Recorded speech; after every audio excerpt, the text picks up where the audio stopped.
નમસ્કાર દર્શક મિત્રો, આપ જોઈ રહ્યા છો મુંબઈ તરંગ ન્યૂઝ. હું છું એન્કર અર્પિતા પટેલ. હવે જોઈએ અગત્યના સમાચાર. રાજકોટમાં હાલ મિશ્ર ઋતુ જોવા મળી રહી છે, જેમાં સવારે, રાત્રે શિયાળો અને દિવસ દરમિયાન ઉનાળા જેવો અનુભવ થાય છે.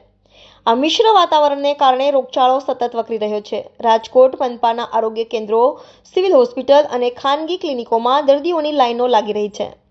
મનપાના ચોપડે છેલ્લા સપ્તાહમાં ઝાડા ઉલટીના 176 સામે આ સપ્તાહે 279 કેસ નોંધાયા છે. તેમજ શરદી ઉધરસના 871 કેસ અને ચિકનગુનિયાનો 1 કેસ સહિત વિવિધ રોગોના કુલ 1293 કેસ નોંધાતા આરોગ્ય વિભાગ દોડતું થયું છે અને ફોગિંગ સહિતની કામગીરી વધુ ઝડપી કરી છે. મળતી માહિતી અનુસાર છેલ્લા એકાદ સપ્તાહથી શહેરની સૌથી મોટી સિવિલ હોસ્પિટલ તેમજ મનપા સંચાલિત આરોગ્ય કેન્દ્રમાં દર્દીઓ મોટી સંખ્યામાં ઉમટી પડતા લાંબી કતારો જોવા મળી હતી.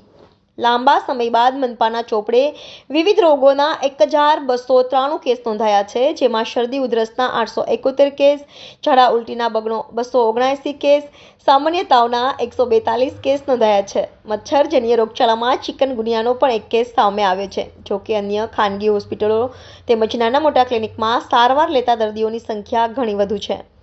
રિપોર્ટર રોનક ચરણદાસ, મુંબઈ તરંગ ન્યૂઝ, રાજકોટ.